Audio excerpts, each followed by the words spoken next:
Hey everybody, how's it going? Welcome once again to NoDQ&A Video, the official Q&A video series for NoDQ.com.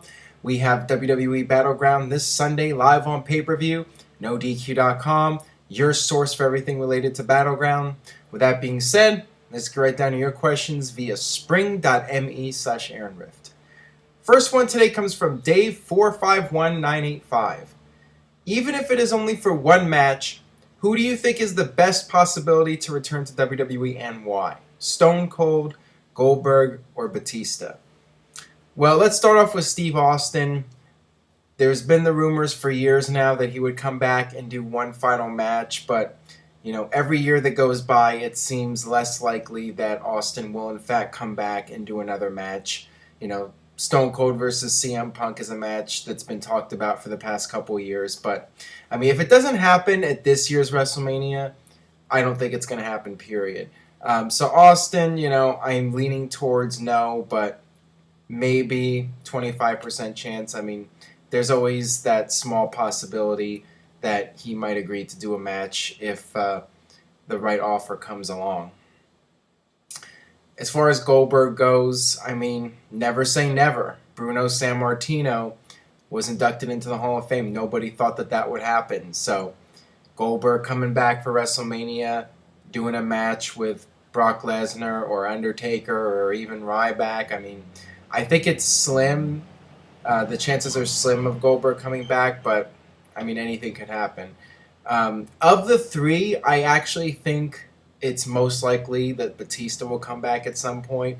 Batista could make his return, and of the three, I think that there's actually a decent chance that Batista might come back and be somewhat of a regular. I don't know if he's ever going to be a full-time WWE performer again, but maybe coming back on a limited schedule like Brock Lesnar. I could see that happening, and you could have Batista in there with some of the newer guys like CM Punk or Daniel Bryan or Sheamus or any number of guys. So of the three, I think Batista is the most likely, and it's also been the shortest period of time since he left. Austin and Goldberg have been gone for a very long time, so because of that, I think it's harder for them to really have the drive to come back and do it again. Batista has only been gone for 3 years now, so he could come back, and a lot of the current fan base would still instantly recognize him, and some of the younger fans would know who he is. So, I think Batista is the most likely of the three.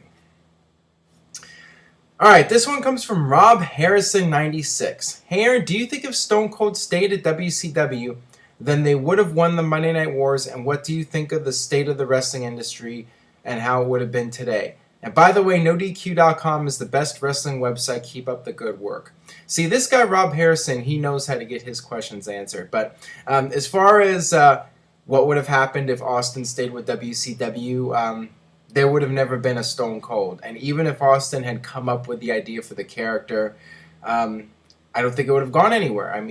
Austin and Brian Pillman gained a ton of momentum as the Hollywood Blondes, and then as soon as they started getting over more than the company wanted them to get over, the team was broken up. So, politics, there were tons of politics in WCW, and I don't know if that Austin character would have ever taken off, or even if it started to get popular, somebody would have put the axe to it, and, it was the Hulk Hogan show, and there was only so far that Steve Austin was going to go in WCW, so it wouldn't have happened.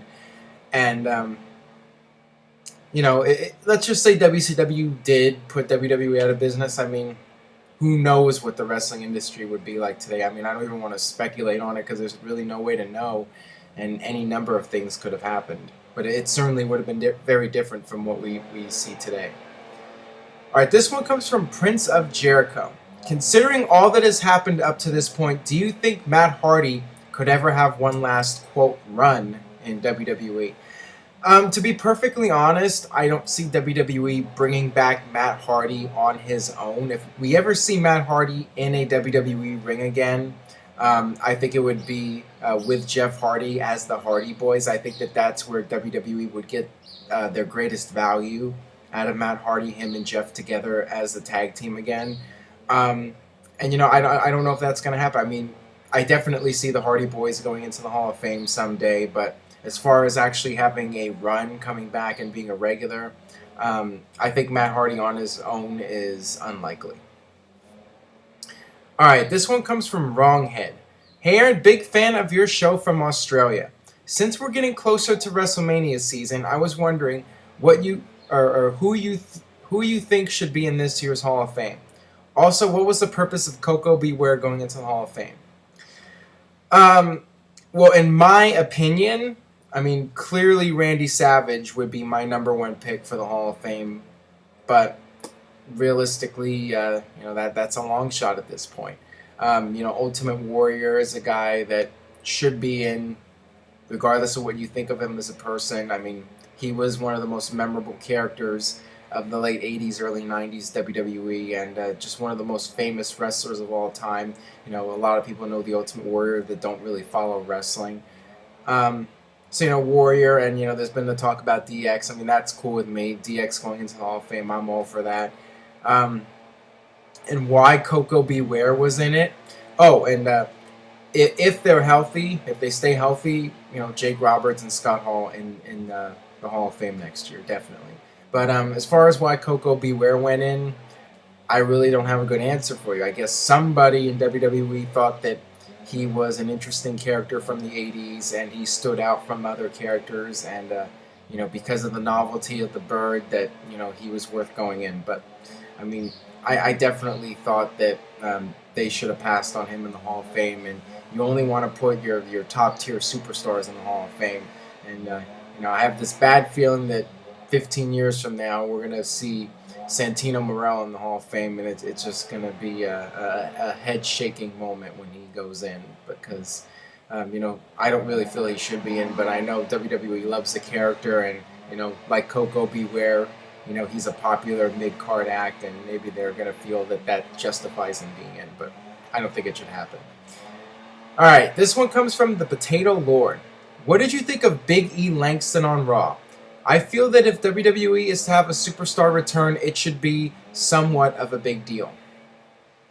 I think they just needed somebody to do a job on Raw, and, the fact is, WWE doesn't know what to do with him at this point. He's one of those guys that has gone lost in the shuffle. I mean, ever since he broke away from Dolph Ziggler, I mean, they really haven't had a direction for his character, because, up until that point, he was the muscle for Dolph Ziggler, and now he's just the guy on the roster. And, he's been off TV for several weeks, but then they brought him back only to do a job. So, I mean, right now, it's clear that they really don't know what direction to go with him. There was some talk that they would turn him babyface, but they haven't done that yet. So honestly, I don't know what the future holds for him. I mean, he could end up being like JTG, a guy that you never see on TV but continues to be employed. So I really don't know at this point. All right, this one comes from Kayfabe Candy Ass.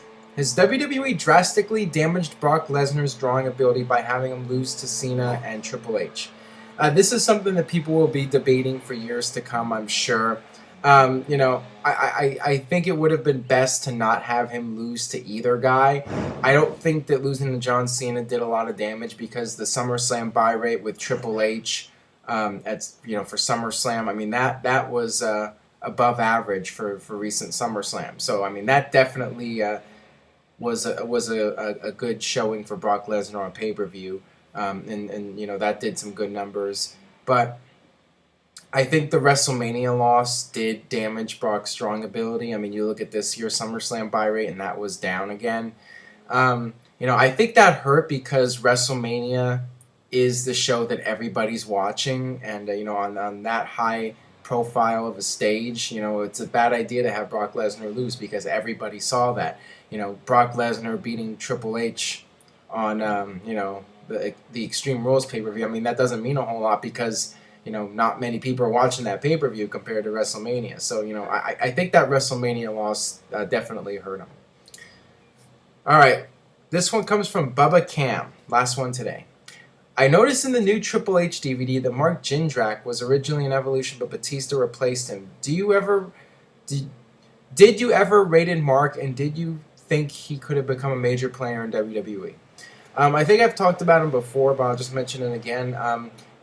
I never really saw anything in him that was unique or made him stand out from anybody else. He was just, a solid, cosmetically he looked good, but didn't really have much to offer.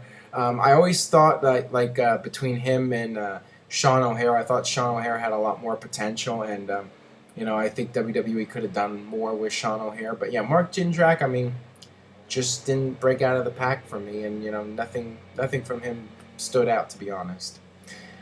Alright, that'll do it for this edition of No DQ&A video. Thanks as always for watching. Subscribe, youtube.com/NoDQ&AV. Tell a friend on Facebook or Twitter. And like I said at the beginning, stay tuned to NoDQ.com for all the very latest regarding Battleground this weekend. And I will see you guys next time for more No DQ&A video.